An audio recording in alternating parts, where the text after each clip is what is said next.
예, 방금 소개받은 철학가 김현섭입니다. 포스터에는 정치, 경제, 철학이라고만 키워드를 드렸는데 생각을 정리하면서 정치, 경제, 철학 교육이 어떤 역량을 기르는지 그리고 또 길러야 하는지에 대해서 말씀을 드려보고자 합니다. 최근에 정치, 경제, 철학 연구가 활발합니다. 저널도 많이 발행되고요. 학회도 굉장히 크게 열립니다. 교육도 활발합니다. 원조라고 할 수 있는 영국 옥스퍼드뿐만 아니라 미국, 유럽, 아시아 여러 유수 대학에서 정치, 경제, 철학, PP 교육 프로그램을 운영하고 있고요. 우리 서울대에서도 16년부터 연계 전공으로 하다가 이번 학기에 연합 전공으로 확대 운영하고 있습니다. 그래서 정치, 경제, 철학에 해당하는 연구는 상당히 많은데 정치, 경제, 철학이라는 것이 무엇인지 그 연구의 대상이나 방법에 대한 성찰은 비교적 많지 않은 것 같습니다. 근데 그리고 정치, 경제, 철학의 교육은 무엇인지 어떤 가치가 있고 무엇을 목표로 해야 되는지에 대한 연구는 제가 찾기에는 더 드문 것 같습니다.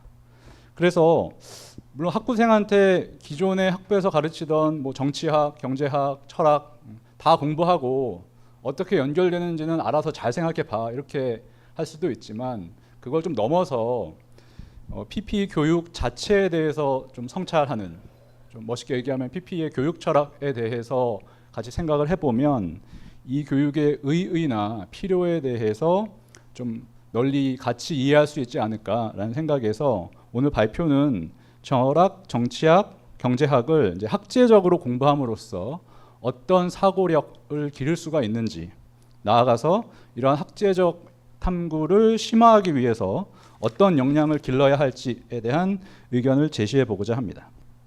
경제학 이론 연구 방법이 최근에 다양해져 가지고 그래도 여전히 이제 주류라고 할 수 있는 학교에서 많이 가르쳐지는 경제학의 내용을 보자면 객관적 과학을 표방하고요. 가치 판단은 주관적이라고 생각하기 때문에 그로부터 중립적이고자 합니다.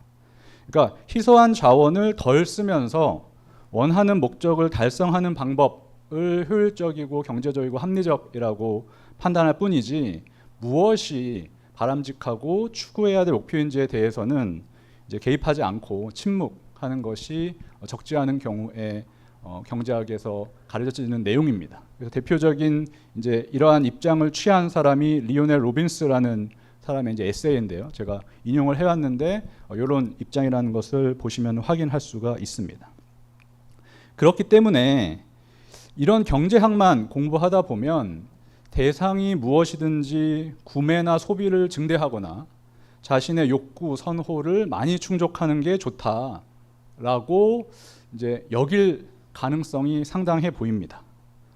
그러니까 이러한 경제학적인 인간상은 개인의 행동 그리고 경제 현상의 중요한 측면을 설명하는데 유용한 이론 모델인 거는 맞습니다. 우리 마트에 가더라도 어떤 아이템이 세일을 하면은 이거 살려고 했는데 귀신같이 다 없어져 버리지 않습니까? 그러니까 이제 가격이 내려가면 수요가 올라가고 이런 식의 설명이 적지 않은 경우에 유용하긴 하지만 그게 사람들의 행동의 동기의 전부다라고 하는 거는 아닐 테고요. 우리 스스로를 잠깐만 돌아보더라도 그렇지 않다는 것은 쉽게 알 수 있고 더 나아가서 그러한 인간상이 바람직하다라는 것은 더더욱 아닐 텐데 이러한 이제 한계가 명확하게 이제 인지되지 않으면 오해를 해가지고 그러니까 이런 것 같은 실험 결과가 또 경제 경영 전공한 대학생들이 이제 자신의 이익을 다른 사람들의 이익보다 우선해가지고 추구하는 것 같은 이제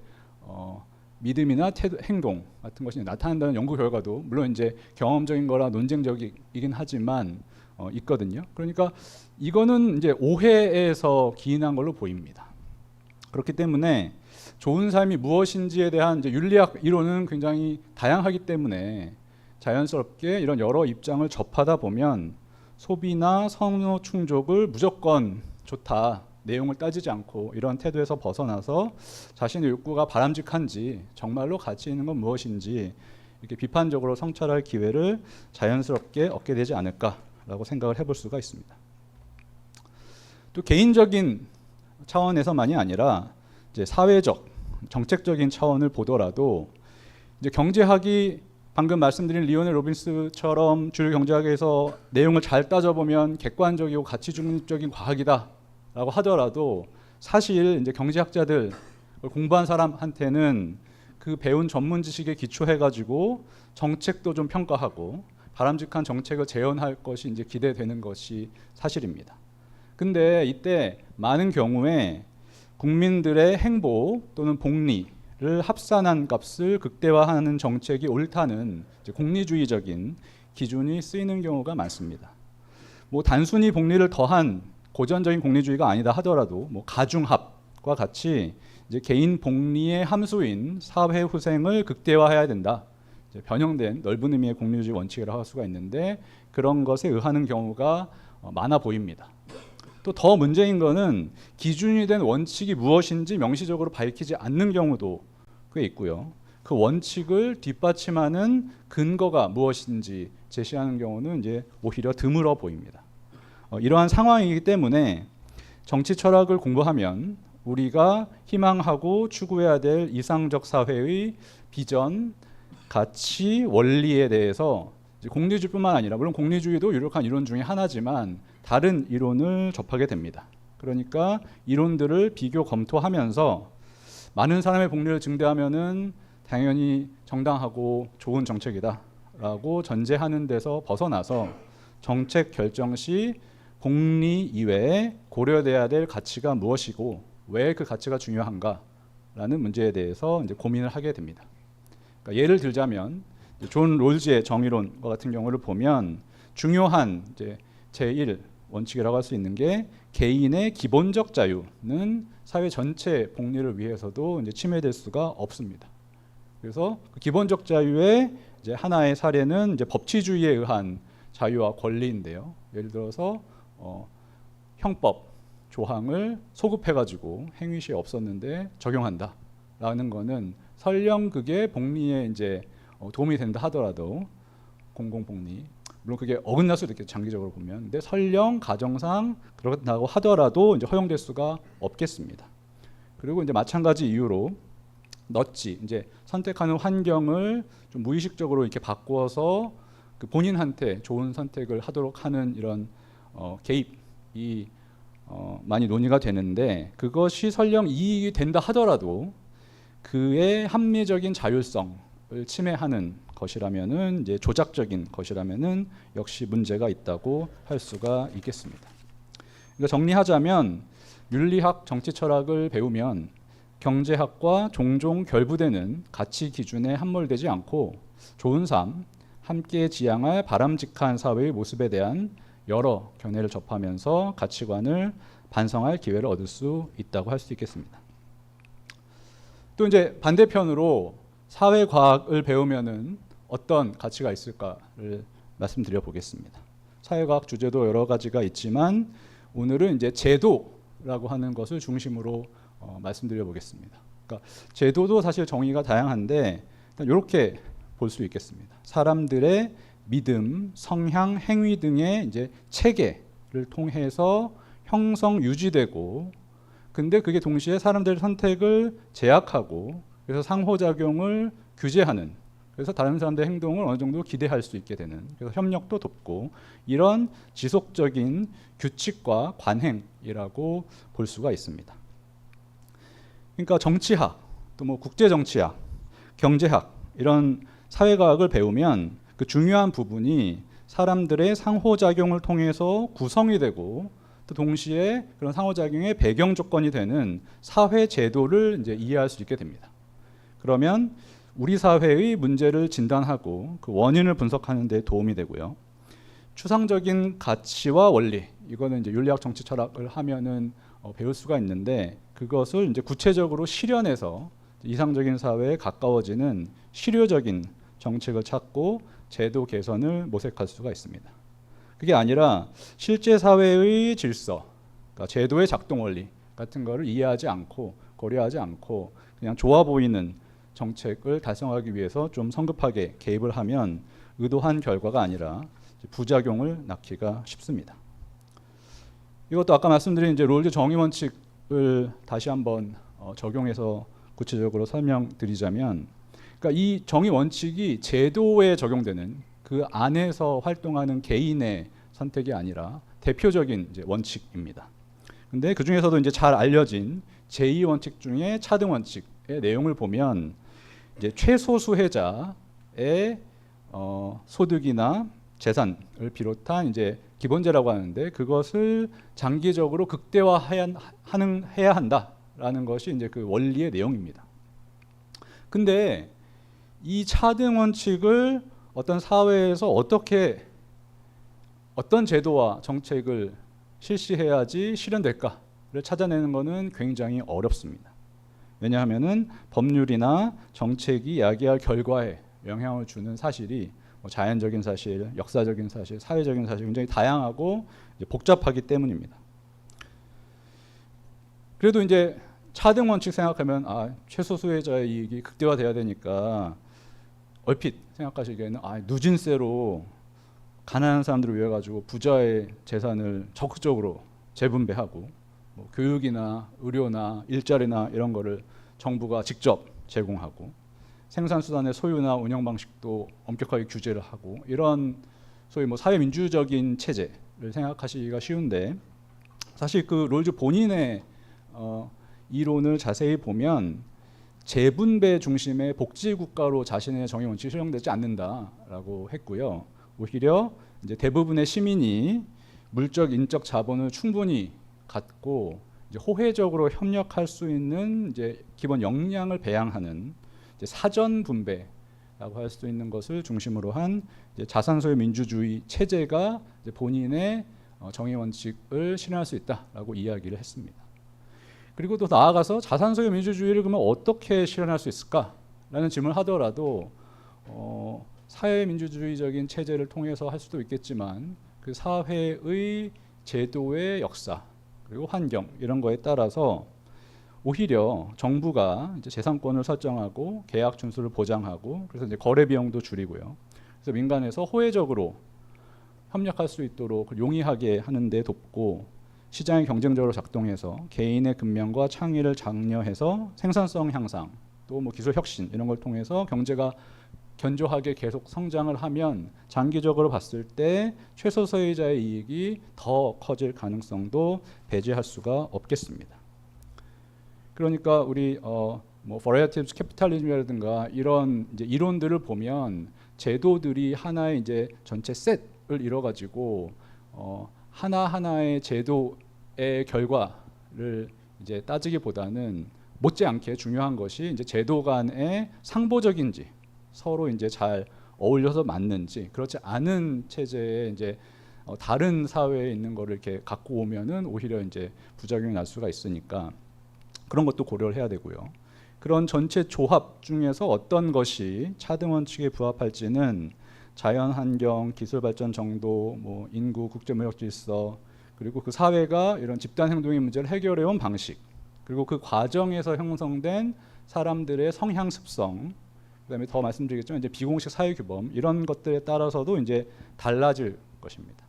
그렇기 때문에 사회과학을 연구해서 어떤 환경에서 무슨 제도가 어떤 메커니즘으로 사람들의 행동을 성공적으로 조정하는지 그런 일반적인 패턴을 파악을 하고, 또 우리 사회는 어떤 제도를 발전시켜 왔는지 이런 것을 종합적으로 이해해야 상황을 개선하는 효과적인 정책을 발견하는 데 도움이 될 것입니다. 이제 제도에 대해서 말씀을 드렸는데, 제도에는 우리가 법전을 보면은 이제 알 수 있는 공식적인 제도뿐만이 아니라 이제 비공식 사회 규범도 굉장히 중요한 부분입니다. 그래서 비공식 사회 규범을 정의하자면 사람들의 이제 일반적인 행위, 규범적인 믿음, 어떻게 해야 되는지에 대한 믿음, 그리고 그런 규칙 위반을 비난하려는 성향, 그리고 그런 규범적인 믿음과 성향이 이제 공지의 사실임, 다른 사람이 그렇게 믿고 성향을 갖고 있다는 것을 이제 다 알고 있고, 또 알고 있다는 걸 또 알고 있고, 그리고 그렇기 때문에 비난받지 않도록 규칙을 준수하려는 또 성향이 있고요. 그렇기 때문에 일반적으로 규칙을 준수할 것이라는 공유된 기대, 이런 것들이 이제 잘 얽혀서 사람들의 행동을 규제하고 상호 호혜적인 협력을 돕는 비공식 사회 규범이 있는데, 그것이 이제 많은 역할을 합니다.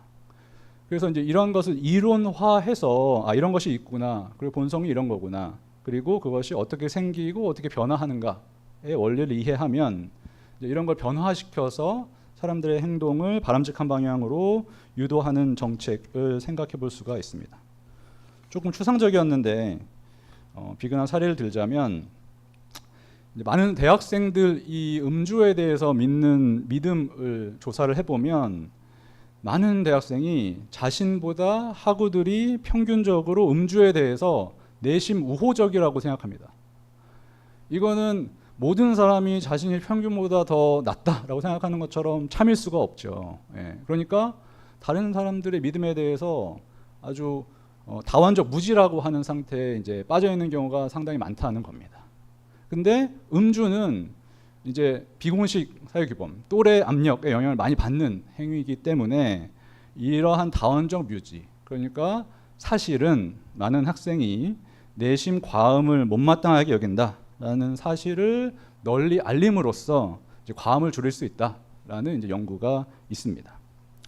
그러니까 대비해서 이제 공식적인 규칙, 예를 들어서 총장님이 학생들은 술 먹지 마라 이렇게 명령을 내렸다라고 생각을 해보시면 그 효과가 어떻겠습니까? 술 먹을 동기가 이제 확 늘어나죠. 예, 반항하고 싶고 이런 규칙이 있음에도 불구하고 어기고 먹는 사람은 더 멋있게 막 생각하고 그래가지고 오히려 이제 반작용, 부작용이 날 수가 있는데, 그러니까 이런 케이스를 보자면 이제 사회과학을 공부해서 사회 질서의 구성 요소를 더 많이 이제 개념화하고 그것이 작동하는 원리를 이해하면 사회를 개선할 방안을 폭넓게 모색할 수 있다라고 생각할 수 있습니다.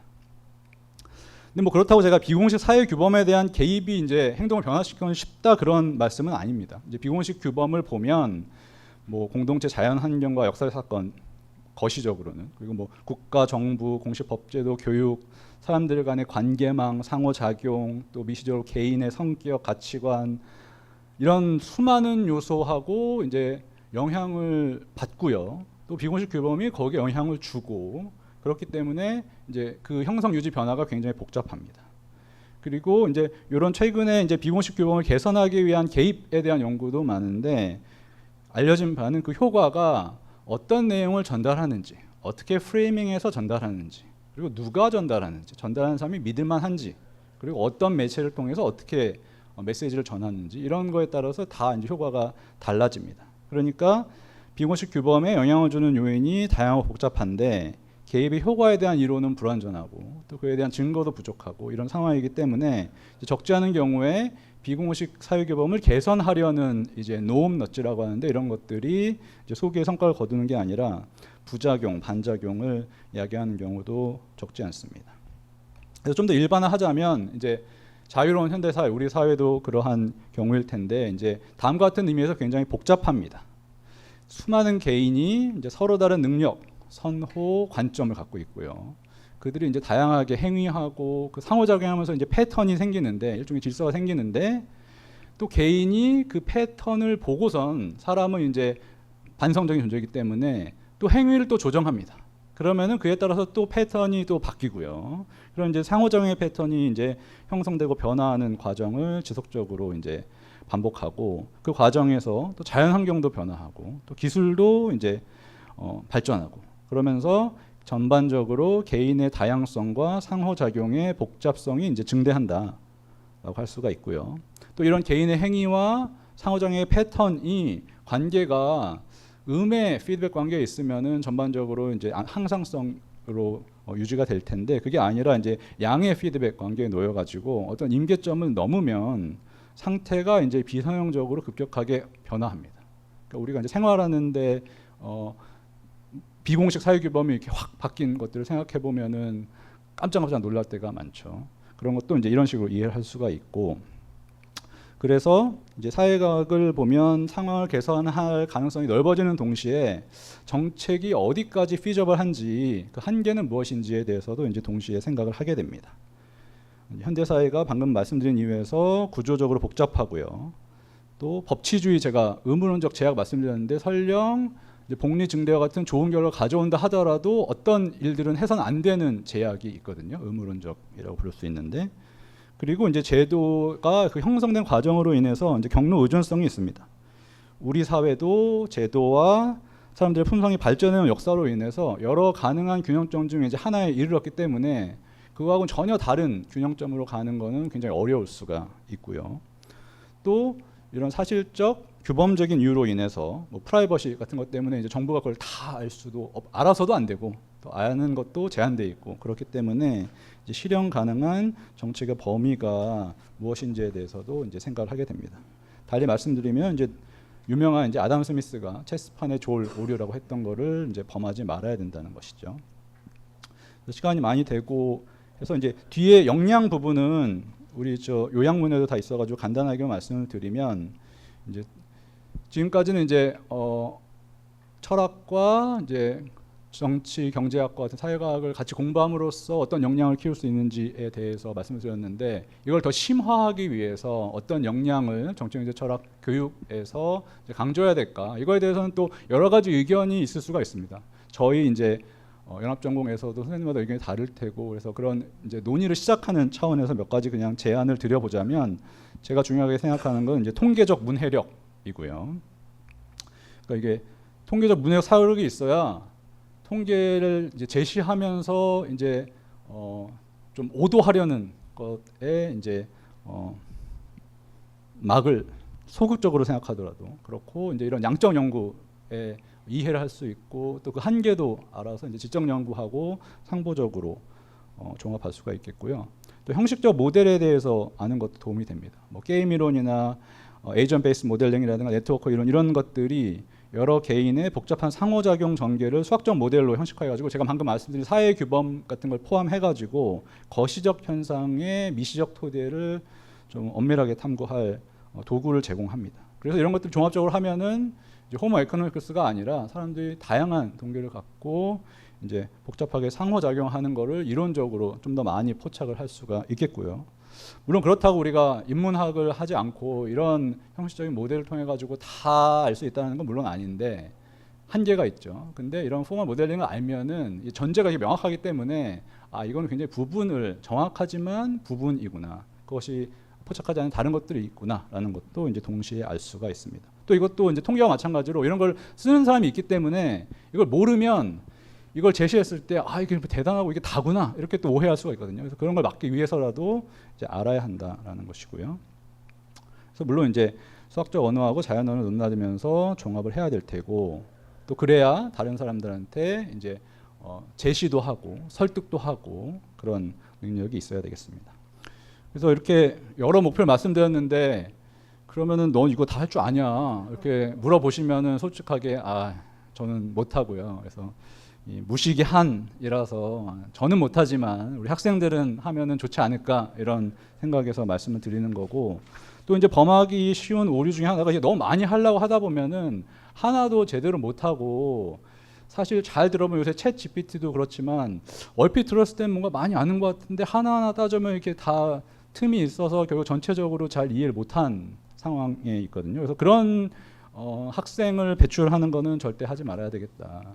그러니까 여러 가지를 가르쳐서 또 위험한 게 또 하나만 아는 사람이 또 위험하지 않습니까? 그렇기 때문에 여러 개를 알고 또 그거를 다 알지 못하더라도 아 내가 아는 게 부족하구나 라는 이제 그거는 아는 그래서 이제 겸손하게 계속 배우려는 사람을 키우는 것이 정치 경제 철학의 교육의 목표가 되지 않을까라는 생각을 해봤습니다. 예, 감사합니다.